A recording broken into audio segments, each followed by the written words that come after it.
공부하는 개미의 주식 사냥 일지. 안녕하세요. 사냥개미입니다. 자, 어느덧 설 연휴도 하루가 남은 시점이 되었습니다. 늦었지만 모두들 새해 복 많이 받으시고요.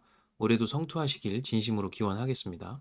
제가 열심히 분석하고 올려드리는 영상들이 여러분들의 투자에 조금이나마 도움이 되었으면 좋겠다라는 생각을 해보면서 올해도 열심히 영상 올려보자는 개인적인 목표 세웠습니다. 자, 함께 해주시기 바라겠고요. 오늘 제가 말씀드릴 종목은 PNT라는 종목입니다.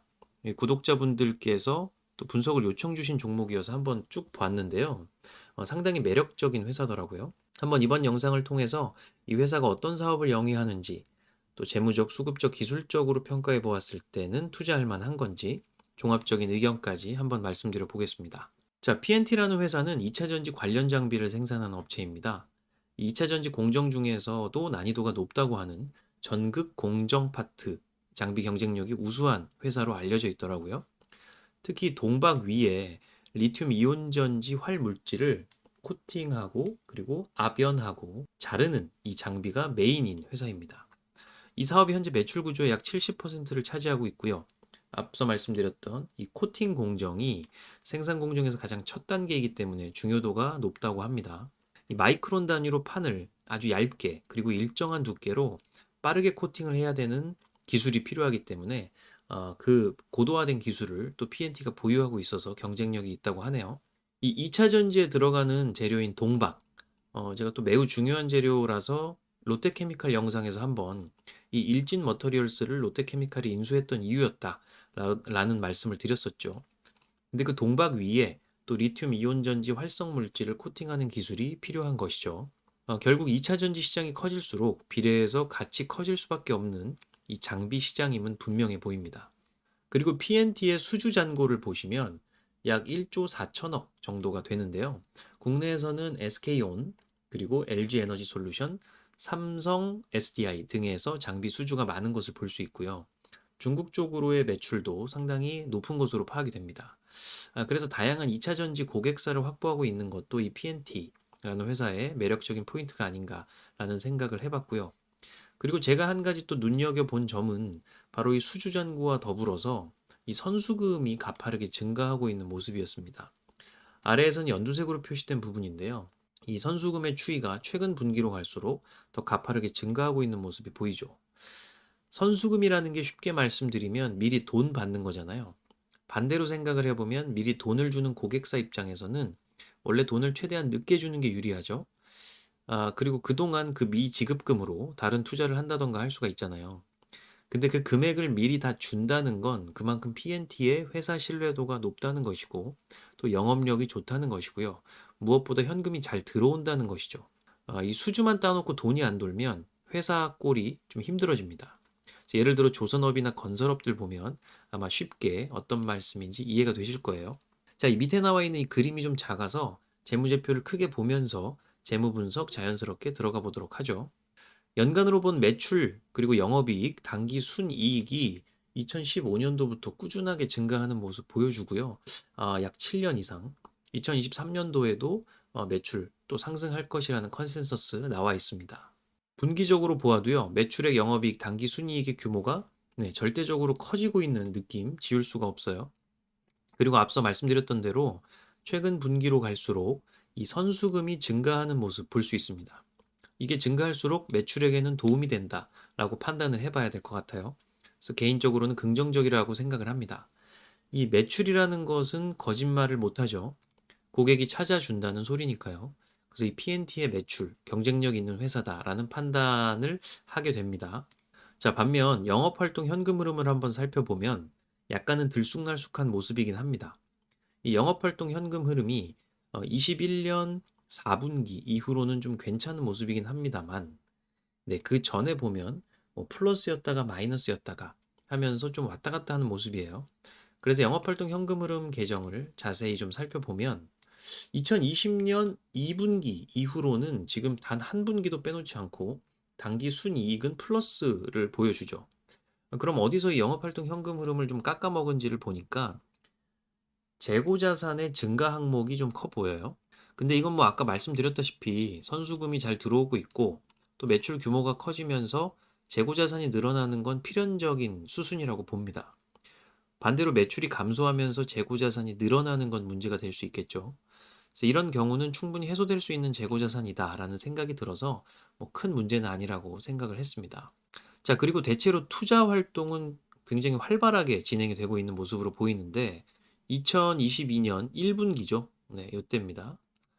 1분기에 재무 활동으로 돈을 약 190억 정도를 장기 차입으로 빌렸더라고요. 그리고 투자도 다른 분기에 비해서 많이 한 모습을 보여주고 있습니다. 어떤 일이 있었는지 한번 확인을 해보면요. 크게 보면 유형 자산의 취득이 있었습니다. 277억 정도가 있었고요. 그리고 또 하나는 45억 정도의 관계회사 투자 관련 현금 유출액이 있었어요.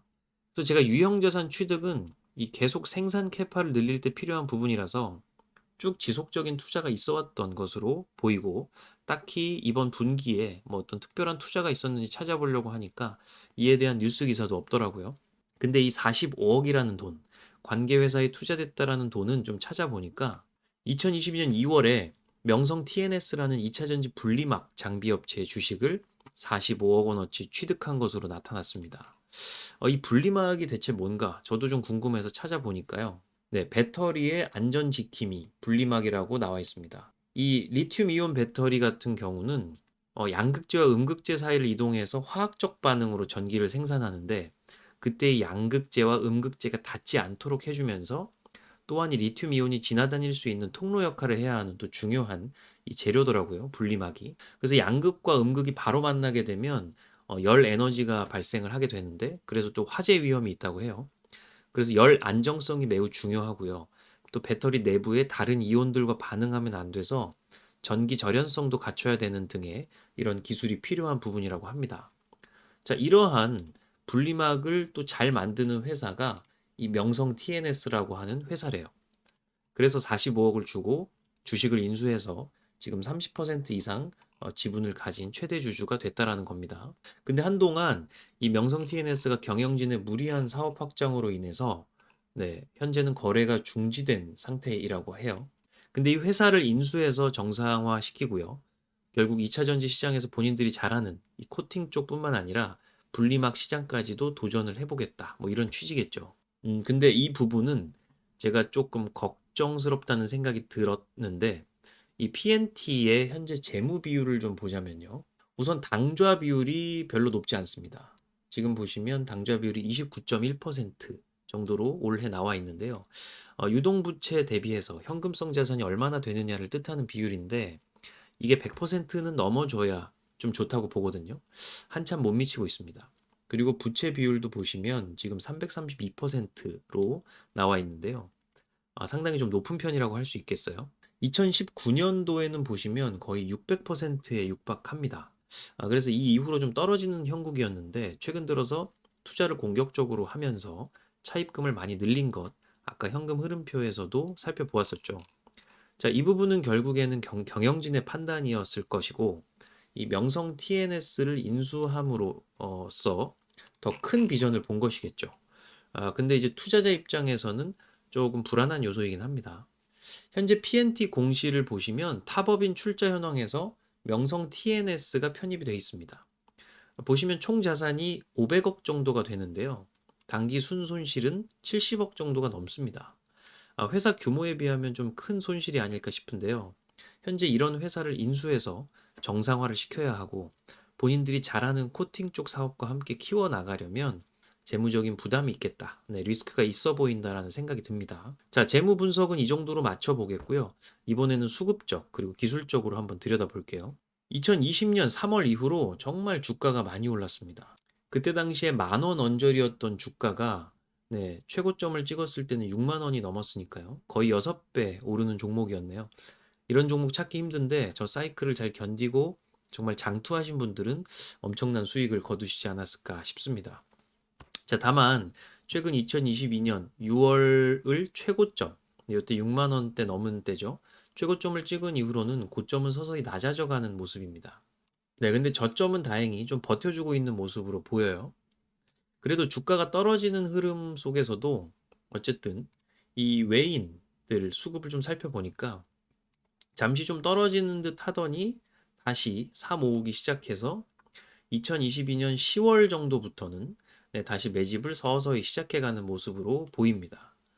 좀 더 확대해서 보면요. 2022년 11월 이후로는 계속 주가가 떨어졌었죠. 그런데 이 주가가 떨어지는 흐름 속에서도 그때 기관이나 외인들은 오히려 지금 매집 물량을 좀 늘려가는 이러한 모습을 보여주고 있죠.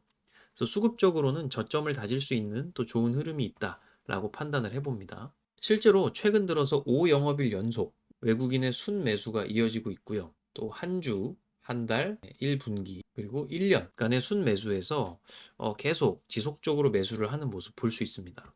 그리고 지금 외국인의 평단이 48,500원 수준이에요. 특히 보면 이 1년간의 순매수 쪽에서 약 200만 주가 몰려 있는 모습을 볼 수 있는데 그때 약 47,000원 정도로 평균 매수 단가가 나와 있습니다. 이때 대부분이 외국인이 매수를 했어요. 그래서 금액으로 환산을 해보면 940억이 나옵니다. 그래서 큰 금액이 이 47,000원대에 몰려 있으니까 그 금액대까지는 올라갈 확률이 높다고 봐야 합니다. 자, 근데 다만 다른 기관들, 특히 이 투신이나 연기금 이쪽에서 반대로 좀 움직이고 있는 모습이 보여요. 따라서 주가가 상승하지 못하고 계속 횡보를 하면서 그냥 스윙을 하고 있는 거겠죠. 여기까지만 봤을 때는 상승 변곡 지표도 나왔고요. 단기적으로 47,000원 수준 보고 좀 들어가 볼 수 있겠으나 중장기적으로는 투신이나 연기금 또 금융투자 쪽의 수급이 함께 잘 들어와 주는 모습을 보고 들어가는 것이 더 확실하겠다는 생각은 듭니다. 그리고 특히 지금 121선 밑에서 주가가 있어요. 치고 올라가려다가 한 47,000원 언저리에서 한 번은 꼭 눌리게 될 것 같다라는 생각은 듭니다. 그리고 지금 보면 여기서 파란색으로 표시되는 탐욕 지표가 많이 나오고 있어요. 그만큼 주가가 많이 올랐고 지금부터는 외인이나 기관이 물량을 던질 수도 있는 상황이 됐다라는 것을 의미하기도 합니다. 이 주가를 부양할 수 있는 건 또 외국인 자기 자신밖에 없다라는 이러한 형국으로 보여요. 금융투자나 투신 그리고 연기금 등도 아까 말씀드렸다시피 지금 잘 안 따라와 주고 있잖아요. 그래서 혼자 지금 외국인이 주기적으로 주가를 부양하면서 개인 또는 다른 기관들을 끌어들이고 있고 그들에게 물량을 넘기면서 빠져나가려고 할 수 있다라는 거죠. 그래서 더욱이나 지금 중장기적으로 그냥 묻지마식으로 묻어두는 투자는 지양을 해야 할 것으로 보입니다. 저라면 짧게 짧게 좀 스윙으로 치고 빠지면서 수급 흐름을 모니터링 할 것 같아요. 자, 그리고 HTS로 넘어가서 한번 보시면요. 확실히 46,000원, 47,000원대의 매물대가 이렇게 확실히 좀 강하게 형성되어 있는 모습 볼 수 있죠. 10월 언저리로 가보면요. 이때는 저점에서 반등을 하려고 했을 때 위에 매물대가 크지 않았어요. 그래서 하단 매물대만 돌파를 하면 상방으로는 5만 원 정도 수준까지는 충분히 볼 수 있는 구조였습니다. 실제로 이 매물대를 강하게 이 장대 양봉이 돌파하면서 쭉 올라서 5만 원대를 넘어섰던 모습이 있었죠. 근데 지금 3달 전이랑 지금이랑은 조금 다르다라는 것을 말씀을 드리는 겁니다. 최근 거래량이 조금 올라가는 모습이 나오고 있긴 합니다만 그래서 좀 저 47,000원대까지는 단기적으로 터치해 볼 수는 있겠다 싶은데 아까도 말씀드렸던 외국인의 평균 단가 47,000원 정도였죠. 그리고 121선 그리고 61선이 위에 있다라는 점 그리고 매물대가 위에 또 강하게 자리 잡고 있다라는 거 이런 것들이 모두 몰려 있기 때문에 한 번에 쭉 돌파하기는 많이 어려울 수 있다라고 봅니다. 주봉으로 보면 작년 10월 정도를 기점으로 해서 한 61선이 한 번 하방으로 뚫렸고요. 그 이후로 돌파를 하려다가 재차 하방으로 파고드는 모습 볼 수 있죠. 지금은 21선이 이 61선을 데드크로스한 상황입니다. 고점은 계속 낮아지고 있고요. 그리고 주요 지지선인 일단 61선이 한번 뚫렸고 남은 건 지금 밑에 있는 121선입니다. 외국인의 수급을 고려를 해봤을 때 제 생각에는 대략 3만 원대 후반에서 약 4만 원대 후반 요 사이에서 횡보하는 기간이 좀 오래 가지 않을까라는 생각이 드는 그림입니다. 그래서 지금 하락 쐐기형인데 이 형태로 고점을 낮추면서 계속 가다가 한번 어느 시점쯤에 덜컥 주저앉을 수도 있겠고요. 아마 좀 중장기적으로는 약간은 조심을 해봐야 되는 시점이 아닐까 싶습니다. 자, 이 주가라는 게 꼭 재무 상황이 좋다고 해서 그대로 가는 게 아니라는 거 다들 아실 겁니다. 결국엔 투자자들의 심리가 반영이 돼서 그들의 공방이 차트에 그려지는 것이고요. 그에 걸맞는 재료가 또 적절하게 출현을 해줘야 되는 부분이겠죠. 그리고 그 차트 위에는 항상 외국인과 기관의 수급이 자리 잡고 있다라는 점을 꼭 명심을 하셔야 합니다. 자, 그들은 심지어 차트를 그릴 수 있어요. 왜냐면 그들은 돈이 많기 때문이고요. 특정 가격 이상으로는 못 팔도록 할 수도 있고, 특정 가격 이하로는 못 사도록 할 수도 있는 이 호가창을 조종할 수 있는 무서운 세력이기 때문입니다. 자, 어찌 됐건 그러한 관점으로 좀 종합적으로 이 PNT라는 주식을 살펴보면 2차 전지 업종이나 또 이 업황, 괜찮은 업황이죠. 또 그쪽이 앞으로의 미래 가치가 있고요. 또 PNT 회사가 가진 좋은 기술력, 또 현재 하고 있는 공격적인 투자 활동, 또 지금 보여주고 있는 꾸준한 매출 상승 등은 긍정적인 요소로 평가를 해볼 수가 있겠지만, 지금 현재 높은 주가 수준, 그리고 기관 수급의 엇박자, 또 외인들의 물량 떠넘기기 탈출 가능성, 네, 그리고 방금 봤던 기술적 요소들이 보여주는 중장기적인 고점 하락 형태, 이런 것들을 고려를 해본다면, 네, 중장기 투자는 현재로서는 지양을 할 것 같고요. 단기 스윙적인 관점으로 접근을 해보고 있다가 이 꾸준한 외인 수급이나 또 투신 금투 연기금 등의 기관 수급이 출현이 함께 동반된다면 한 번 더 큰 상승 흐름 타볼 수 있겠다 싶습니다. 다만 그 상승 흐름도 무조건 묻어두는 식의 투자는 지양해야 한다고 말씀드렸고, 계속 수급 모니터링 하면서 어느 정도 상승하면 적절한 시점에 털고 나와야 될 것 같다라는 생각을 해보고 있습니다. 자, 오늘 PNT 종목 분석해 보았습니다. 의뢰를 저에게 해주시는 구독자분들, 그리고 영상을 봐주시는 다른 구독자분들께도 이 영상이 도움이 되셨으면 좋겠다라는 생각을 해보고요. 도움 되셨다면 구독과 좋아요, 알림 설정 부탁드리겠습니다. 그럼 지금까지 사냥개미였고요.